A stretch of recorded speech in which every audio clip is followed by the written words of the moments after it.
Respected President, Chairman of the Department, esteemed teachers, students, and friends.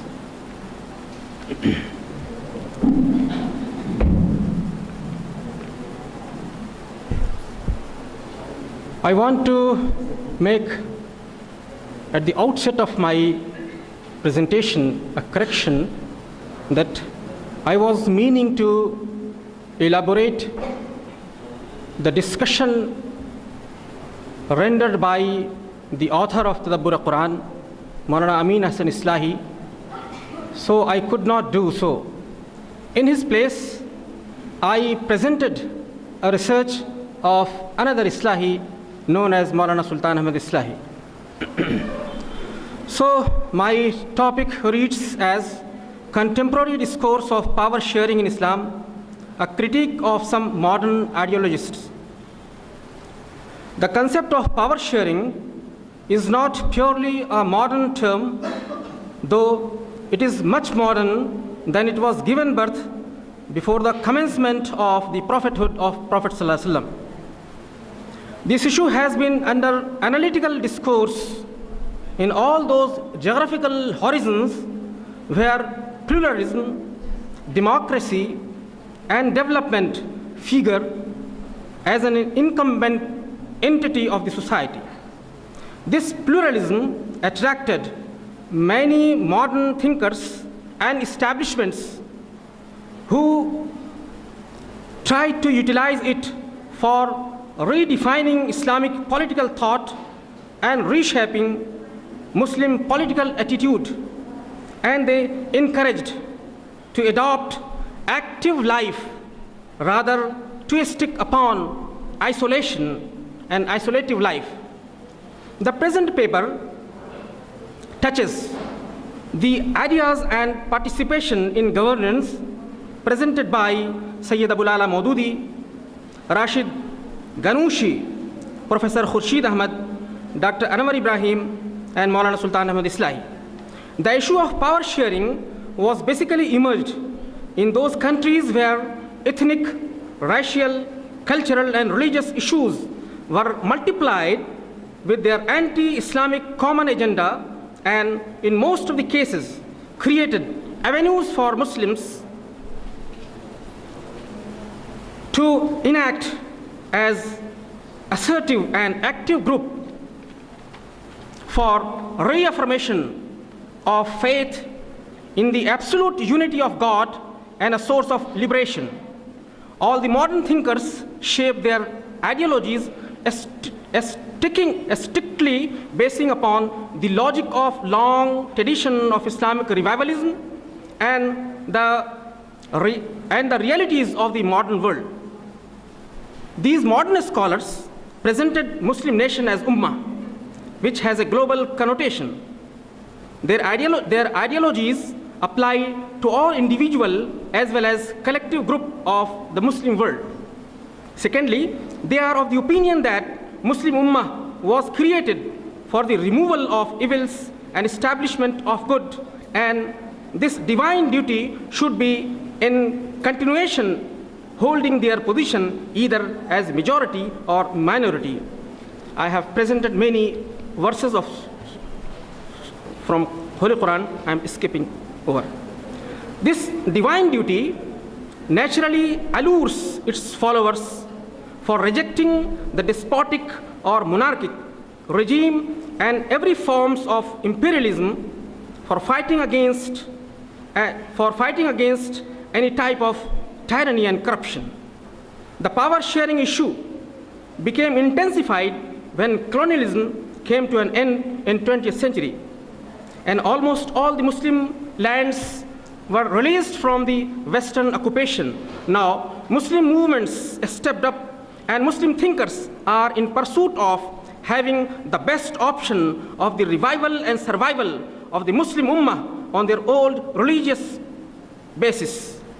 Unfortunately, these Muslim lands are not enjoying with their freedom. They are politically and economically under the compulsion of many diplomatic threats. More ironically, the Muslim leadership has been captivated over the centuries by traditional blind imitation and free from revitalizing. There are two approaches in power sharing. One was idealist, supported by Hassan al-Banna, the founder of Muslim Brotherhood, Qutb Shahid and Maulana Abul Ala Maududi.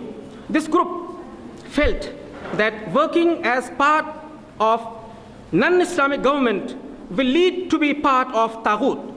So, considering politics as even as no sin, there should be a parallel political activities, rejecting all services, disliking educational centers, confronting with the law of the land, and forcefully advocating for the establishment of Islamic government. I have given many advices given by Hassan al-Banna to his followers. The Indo-Pak ideologist Sayyid Abul Ala Maududi adopted a rather hard stand of non-cooperation with any establishment of the Indian government. He declared Indian educational institution as the center of killing, qatl gahein. Sayyid Maududi argues, basing on the practice of Prophet Yusuf alayhi salam, who was assigned by Aziz of Egypt the highest post to convert the law of the land into the pattern of Islamic Sharia. He argues that unless and until any Muslim or organization in any non-Muslim country would have assigned such task, no individual or organization is permitted to cooperate with that country.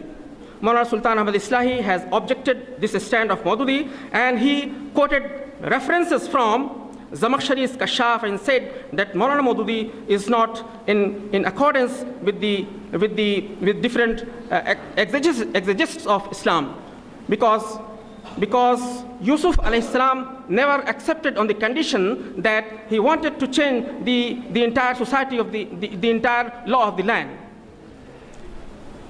The supremacy, he said, in the life of Yusuf, the supremacy of Egyptian law remained intact. Zamakhshari says that the Egyptian nation did not accept the Sharia of Yusuf, and he, after compromising or tolerating the supreme authority of Egyptian paganism, done some tremendous reforms.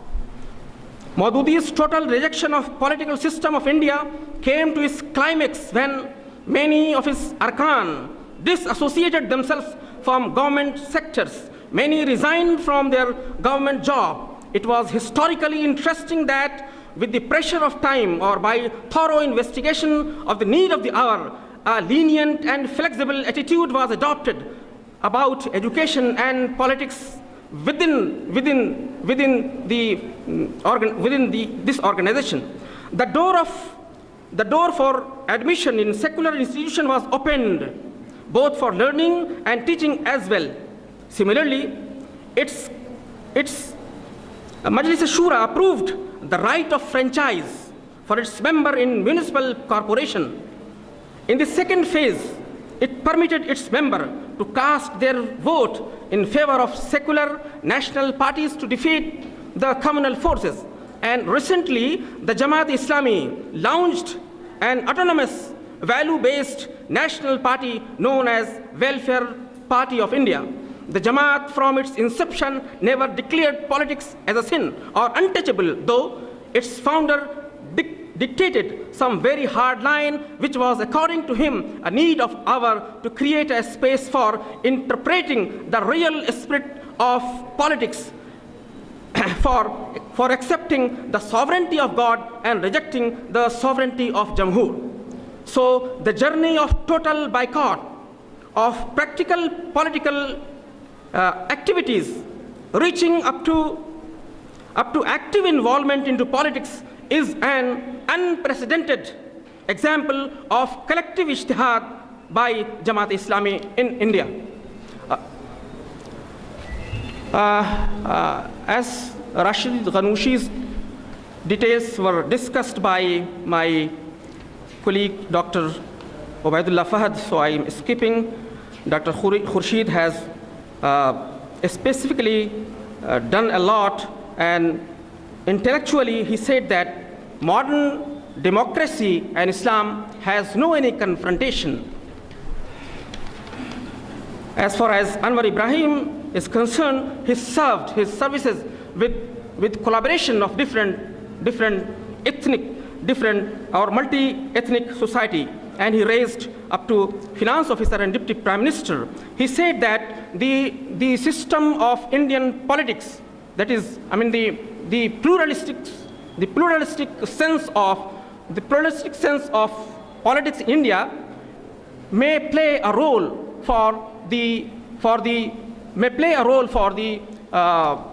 in this you can say the Asia. Lastly, Sultan Ahmad Islahi, he is very you can say he is a traditional come modern thinker, provided a useful discussion about power sharing for the Muslim minority living in any horizon in general and India in particular. Just 1 or 2 minutes, please. After establishing the status of a Muslim as Da'i, Shahid, remover of sin and establisher of Maruf, he presented his thesis on the basis of the role of Prophet Yusuf and the attitude of Negus of Ethiopia. Maulana Islahi suggests the Indian Muslim to be part of government in all acts of development, maintaining their position as non-fighting and non-confronting group. The Muslim must franchise and send their suitable candidate to assemblies and parliament, though through secular politics. Maulana Islahi, citing the example of Prophet Yusuf, is explicitly arguing to hold any key or ordinary post as circumstances permit. He also advocates to enter in the legislative, executive, and judiciary through competitive examinations. The conclusion, the issue of power sharing became an essential need of every learned Muslim living especially in any non-Islamic circumstances. The present discussion makes it permissible to actively participate for gaining better opportunities for the safety and security of life and property and for propagating the message of Islam. Thank you very much.